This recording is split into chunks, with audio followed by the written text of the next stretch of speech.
Howdy, I'm Bob Terry. Welcome to the Forsaken Westerns. Up next, we've got another television series pilot. The show never launched, and it's a cavalry show, and it stars Everett Sloane and Ben Cooper, and they star as some very familiar Western characters. If you've ever seen the John Wayne movie, She Wore a Yellow Ribbon, you'll recognize these names very quickly. Captain Brittles and Lieutenant Cohill. And Everett Sloane plays the John Wayne part of Captain Brittles, and Ben Cooper plays the John Agar part of Lieutenant Cohill. There's no telling why this didn't launch. It's a good show, good story, excellent cast. Sit back, relax, kick your boots up, and enjoy this. And we'll see you after the show.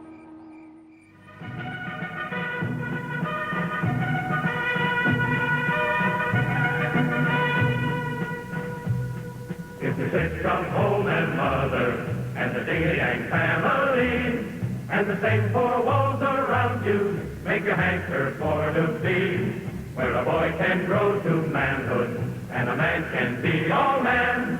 The place for you, my buckaroo, is the Cavalry Command.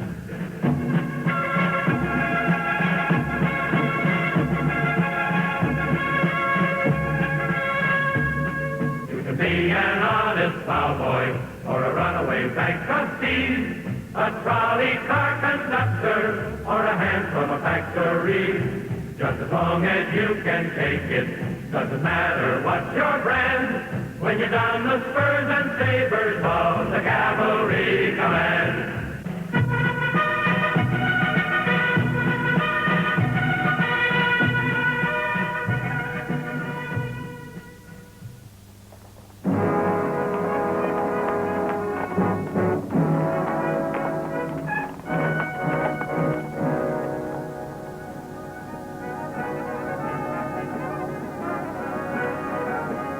Well, the platoon hasn't topped the rise yet.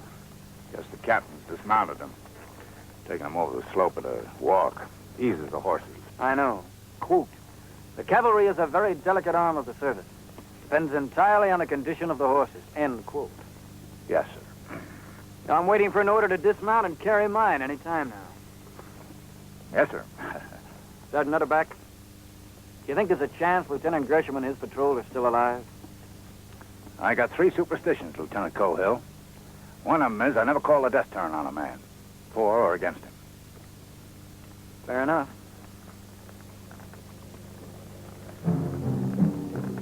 What are you betting yourself, Sergeant? It'll ride right over it? I wouldn't even see it? Oh, no, sir.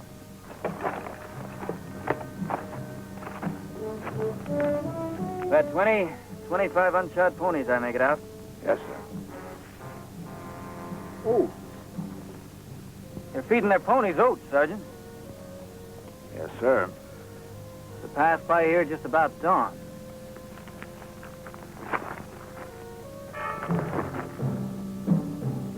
Comanches. Gary, it is Comanches. This isn't a Comanche step mark. I'm a liar. Yes, sir. We better move on, Sergeant. Captain Brittles will find this trail by himself. We don't have to hustle back to tell him about it. Lieutenant Gresham's been gone a long time. He should be out of his field ration oats by now. Sergeant, the Comanches don't grow oat fields themselves, you know. When they feed oats, they steal oats. Those are second cavalry oats. Pretty far west for Comanche, sir. Oats or no oats. Now, let's go.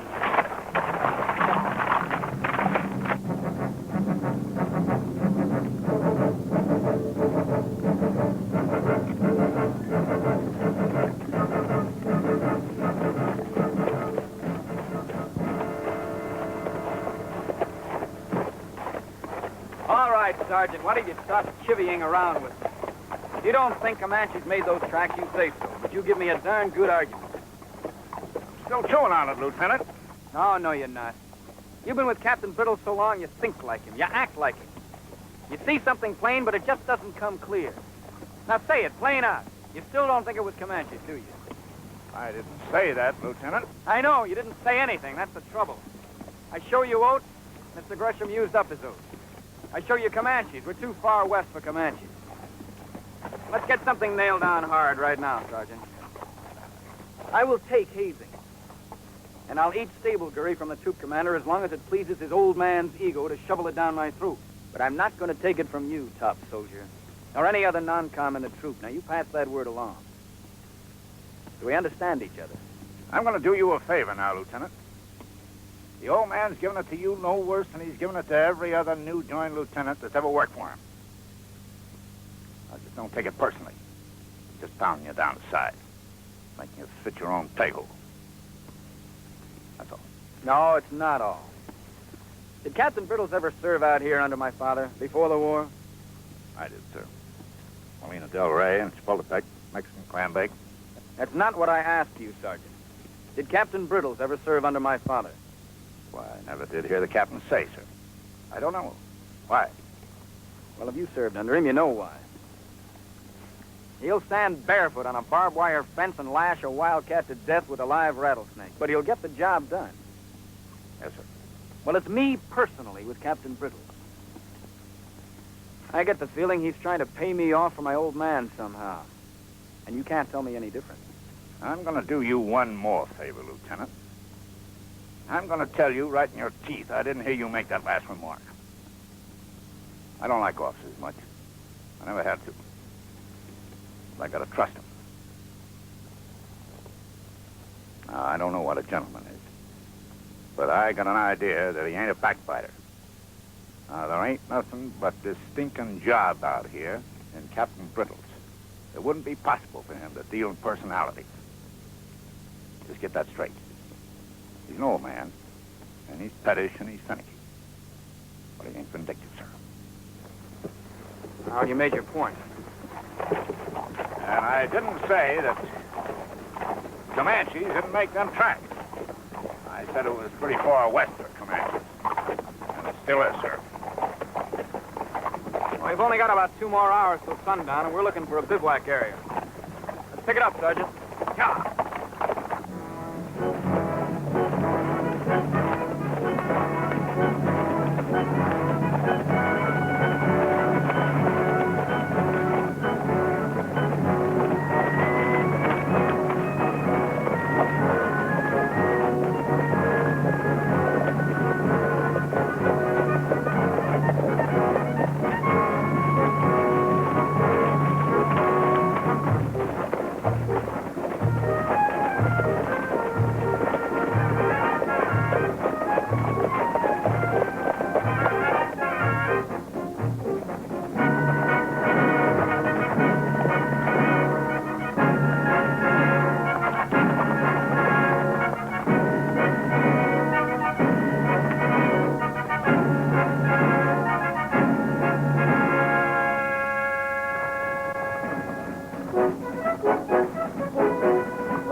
Your best bivouac area for the night, sir. Dismount and off saddle, Sergeant. Graze the animals off the crest. Graze them wide on picket ends until twilight. Then bring the mounts in on the picket rope. Close in. Cook fires out at full dark. Yes, sir.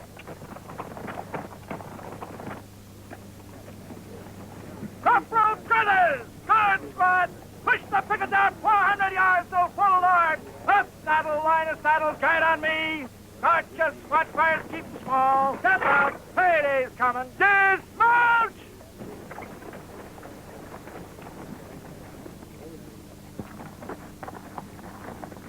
Still no indication of Mr. Gresham's patrol? Well, it's he who saw that trail we crossed about 2 hours back. 18 ponies, heading north. Crossed our line of march around 10 o'clock this morning. Well, sir, I made it 20 to 25 ponies crossing our line about dawn. Undoubtedly, I was wrong, sir. You were, mister. 18. And they crossed several hours after dawn. Around 10 o'clock. There were also some oats on the trail, sir. That's quite right, mister. You're picking up. It was the Comanche trail, sir. Do tell. Sir, look at this. The Comanche step mark. See that flattened circle of the moon? The Llano step. And those oats they've been feeding their horses. They've got to be 2nd Cavalry oats, Mr. Gresham's oats. Where else would they get any, sir? So what you're suggesting that I do, mister, is to hot tail north to the Paradise on that trail, round up that hunting party of 18 Comanches, and beat it out of them, what they did to Mr. Gresham and his patrol before they stole his field ration of oats. Is that it? Yes, sir, that's exactly it. Good bivouac area. And a good ripe smell to go with it.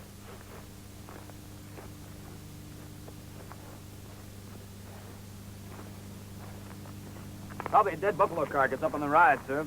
Wind shifted to bring it down to us. Oats also grow wild, mister. So I've been told. Wild oats have smaller kernels, narrower, finer husks. Issue oats are cultivated. Fat kernels, snub, sharp husks, short tassels. Make a complete study of the matter, mister, if you have time to. And that step mark with the flattened moon, that's the medicine mark all the tribes use. Comanches have no copyright on it. Take a deep breath, mister. Sir? Take a deep breath. Get that smell in your nostrils. And then tell me that's a dead buffalo. Sir,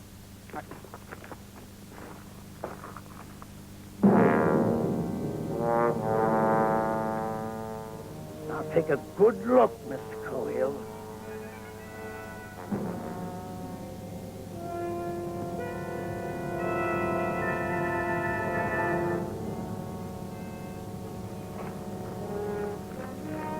You smelled a smell, and it was a dead buffalo. That was a military mistake, mister. You found oats on the trail, and you guessed issue oats. That was a military mistake, mister. You found a broken medicine rattle, and it had to be Comanche. When all the tribes make medicine rattles out of buffalo toes. That was a military mistake, mister. yes, sir. This is not a schoolroom out here, Mr. Cohill. When you flunk a subject, you don't go to the blackboard and try again. And that is what a graduation dance looks like out here, Mr. Cohill. Well, Comanches are not, sir. They're the nearest hostiles to this business. Now, if we push hard, we can be on the Paradise by... Shut up. You get a burial detail up here while you and I wade into this mess and find out what mistake Mr. Gresham and his men made. Yes, sir.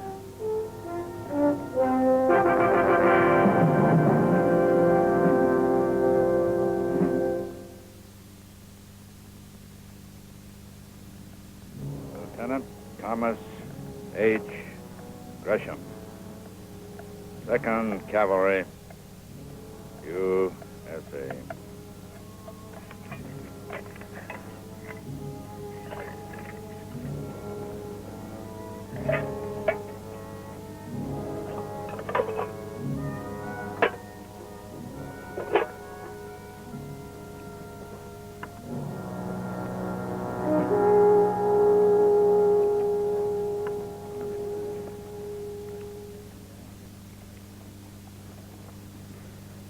Well, get it out of your system, mister. Say it in words before you bloat and split open. All right, sir.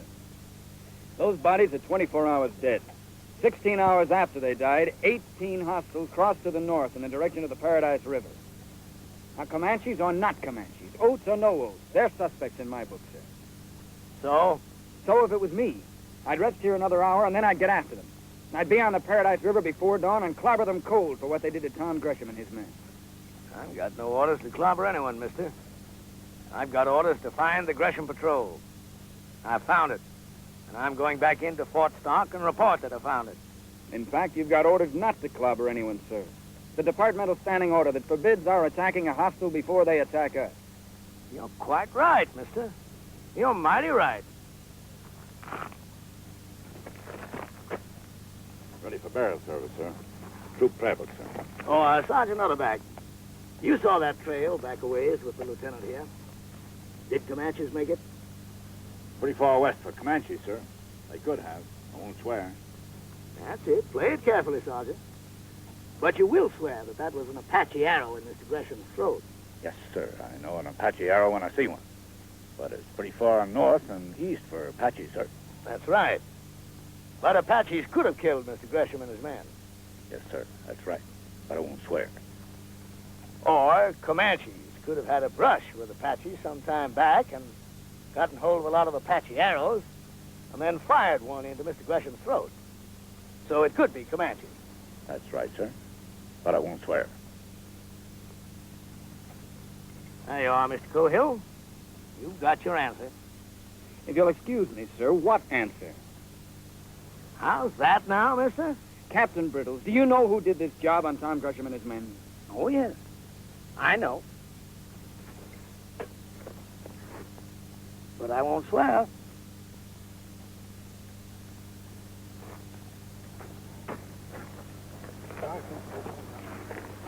Fall in at ease. We'll barrel at that.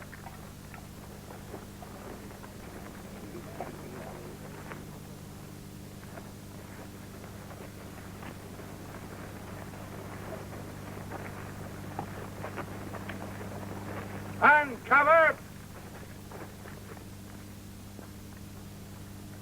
O Lord God, sir, these, thy faithful servants of this dead patrol, were soldiers of the 2nd Cavalry. They served the people of the United States well and gave them their last full measure of devotion in the finest traditions of this regiment as they were trained to do.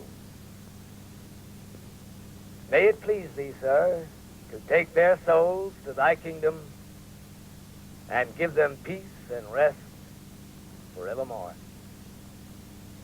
Amen.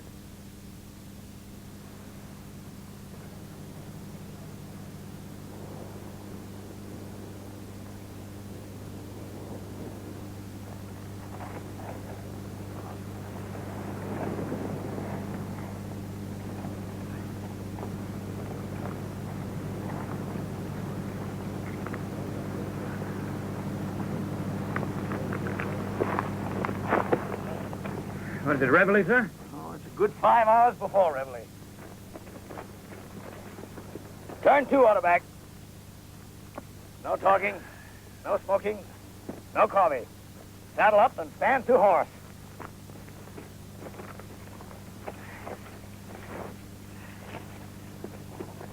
The wind will shift at dawn.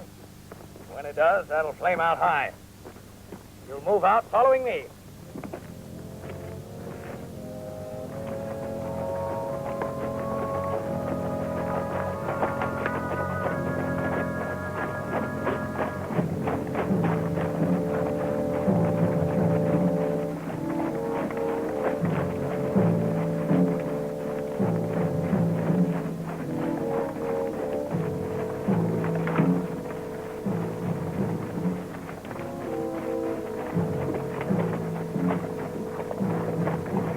Changed his march direction. Must be almost 3 o'clock. We'll never be on the Paradise by dawn now. What's he doing, Sergeant? Riding back to Fort Stark to report? Could well be it, sir. Lieutenant, Captain wants you, sir. Captain wants you, Lieutenant. Yeah. Yes, sir. I changed march direction, mister. Yes, sir, I know. Turned our backs full on that hostile party. Be awful easy to take your gun and put you in field arrest for a remark like that, mister. Now are you ready to shut up and listen to me? Yes, sir. Oh! Look back.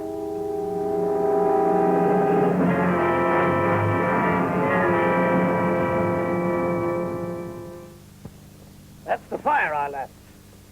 We're having breakfast there now. At least that's what I hope everyone will think for miles around. Now look where I point. That's Castle Peak. You see it against the sky? Yes, sir. You remember the fording place just east of it? I do, sir. Well, you've got a scant hour to get there, mister. You take Sergeant Utterback and 5 men, and you get there before first light. I think I can make it, sir. There'll be no thinking about this, mister. Either you'll make it or your bones will bleach white. When you get there, you build a one-squad breakfast fire. You keep everyone in the firelight, all 7 of you. Then they'll be sure the rest of us are all having breakfast back there at my fire. Yes, sir. You're the bait on my hook now, mister. Wriggle like a live worm. Wriggle. But stay alive, son. Sergeant Utterback!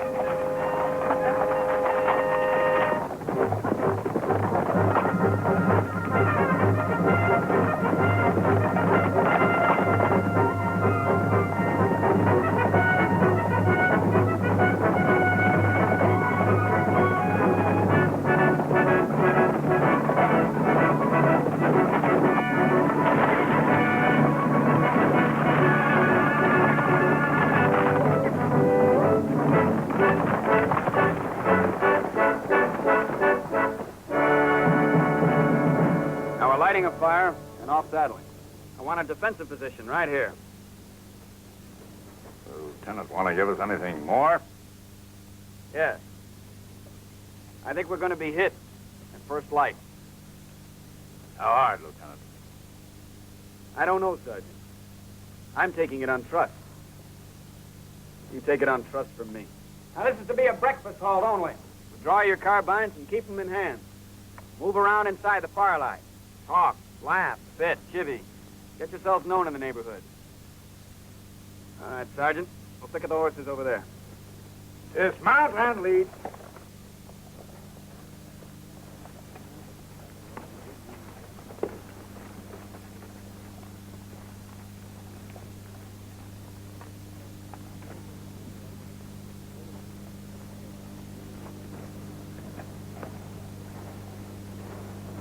Sure down the bottom of a well, all right. Get that fire lit. Fire, the man says. So light the fire. Sometimes this army's worse than being married. How could you say an awful thing like that?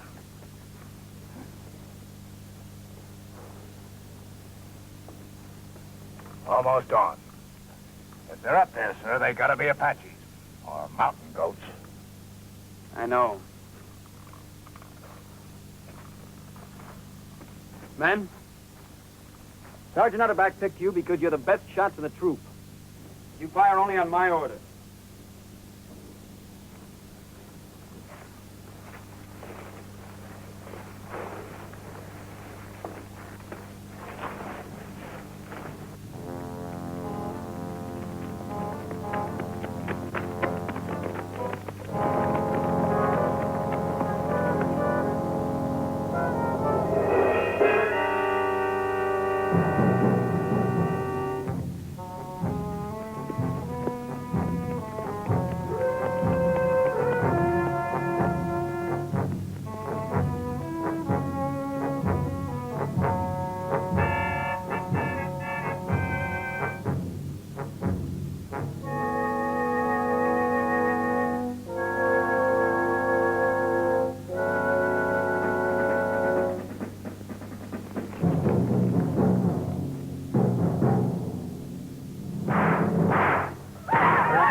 Steady.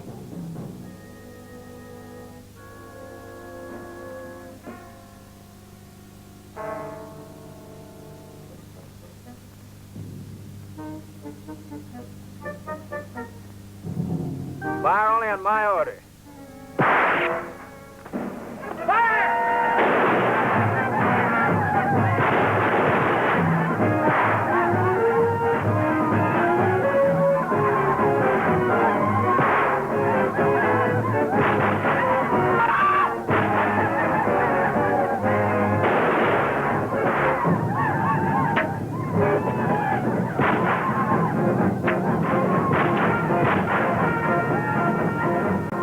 Holy Mary, Mother of God, pray for us sinners, now and in the hour of our death. Amen.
Two dead, one wounded, sir.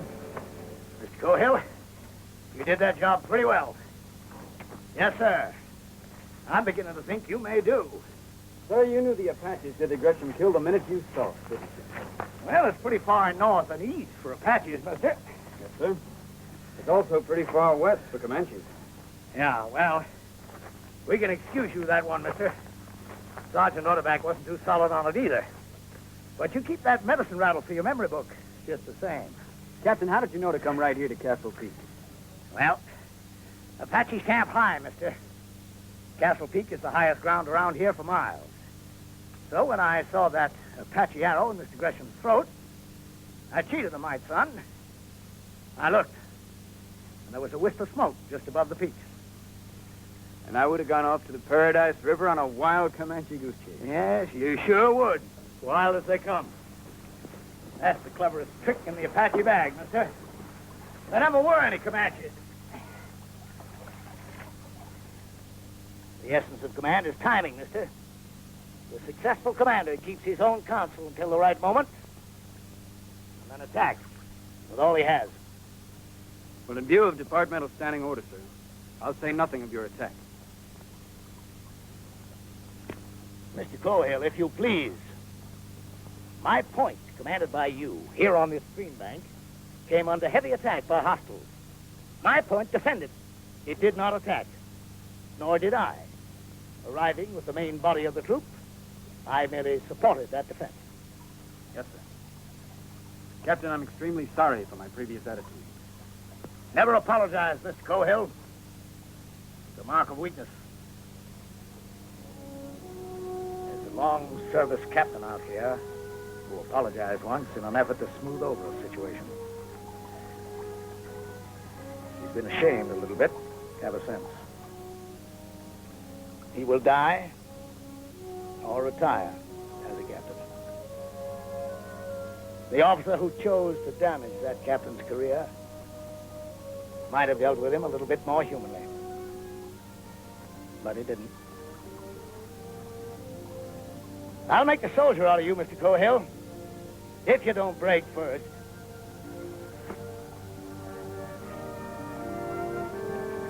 Oh, you may convey my respects to General Cohill the next time you write your father.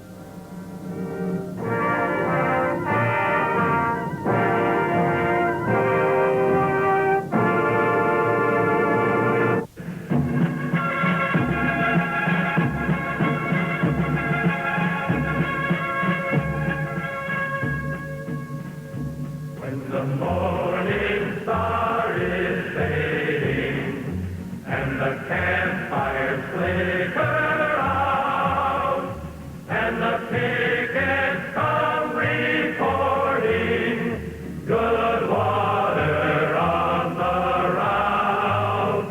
Once your butt is in the leather and the reins are in your hand, you'll be glad, my lad, you signed up for the cavalry command.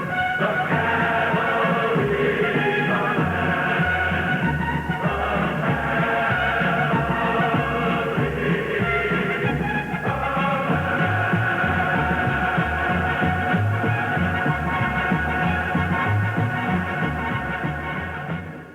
Never apologize. It's a mark of weakness. Good line from Captain Brittles, no matter who plays him. Thank you for joining us here for the Forsaken Westerns.